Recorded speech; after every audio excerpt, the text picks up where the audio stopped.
Okay, to recap, in the last video I showed you what a message looks like in your newsreader if your newsreader does not natively support Yank. So in this video I'm going to show you how to install and configure yProxy so you can continue using your current newsreader even though it doesn't support Yank. So I'm going to shut down Windows Live Mail here. Alright, so I'm going to assume that you've downloaded the yProxy install program to your desktop. The latest version of yProxy is version 1.7. So when you download yProxy 1.7, it shows up as the file name yProxy17. So to install yProxy, all you do is double click the installer program. And I'm sorry that the publisher comes up as unknown currently. In order for me to sign this application so it doesn't come up like that, first I need to apply for a DBA and have a background check run on me and spend, I think it's $400, and then I'll be able to sign these programs. I plan to do that.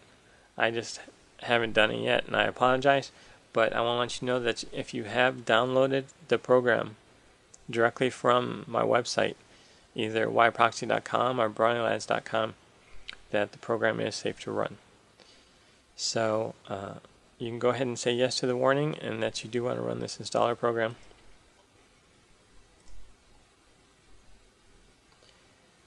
So the install wizard has come up, and the first thing it tells you, you should close all your running programs, and that's very true.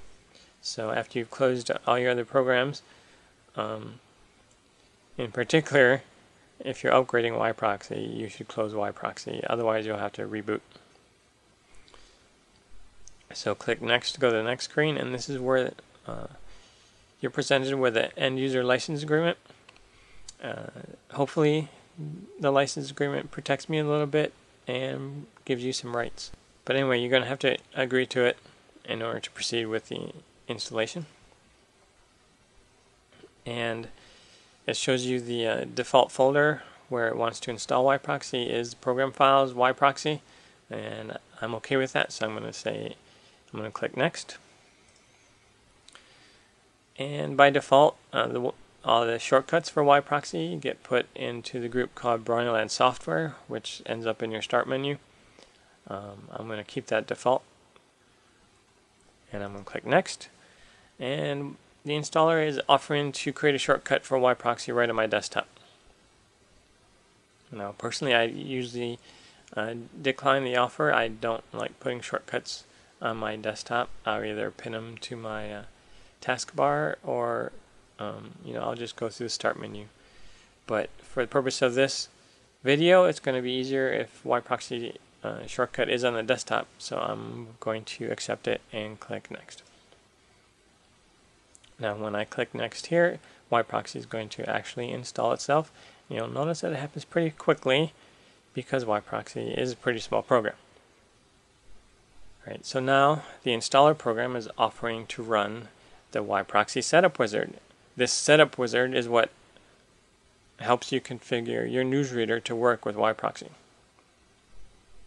So I definitely recommend that you keep this option checked and that you run the wizard the first time that you install yProxy.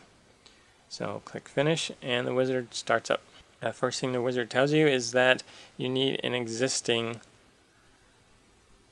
news account set up in your newsreader.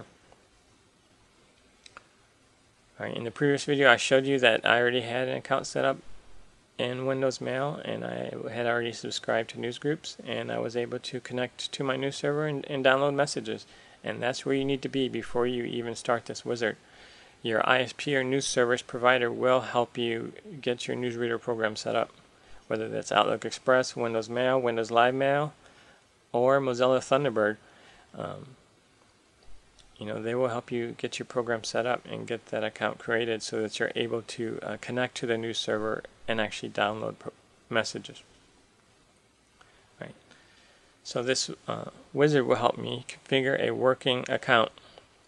First thing it tells me to do, of course, in addition to having that account, is to actually shut down yProxy and Windows Live Mail, which I've already done, so that when it configures it, those two programs, and then you run them again, they will load that new configuration. So I'm going to click Next. And you can see that the wizard has automatically found that news account that I've set up in Windows Mail. If I had more than one account, I would just pick the one that I wanted to configure. Since I just have the one, and I have it selected, it displays some information about that news account for me. It shows the news server that it connects to for that news account, the port it connects to, and gives you a little note here. It actually says that this account is a secured account. It means I connect to it through SSL, and yProxy does support that. So I'm going to go ahead and click Next to have the setup wizard configure both my newsreader, Windows Live Mail, and yProxy. So I'm going to click Next, and it's telling me basically, now that I've made my choices, once I click Finish, it will actually write to the configuration for both Windows Live Mail and yProxy. Alright, so now that your newsreader is configured with yProxy, I'm going to open this little diagram to show you exactly what's happening now. Instead of your newsreader connecting directly to your news server, now your newsreader is going to connect to yProxy, and then yProxy is going to connect to your news server. So that any messages that you're downloading come from your news server to yProxy, Yank encoded. yProxy decodes that message into a format your newsreader understands and passes it on to your newsreader. Because your newsreader is no longer connecting directly to your news server, but instead is connecting to yProxy, what that means is that yProxy must always be running and started before you connect to your news server from your newsreader. So in the next video, I'm going to show you how to run yProxy for the first time, and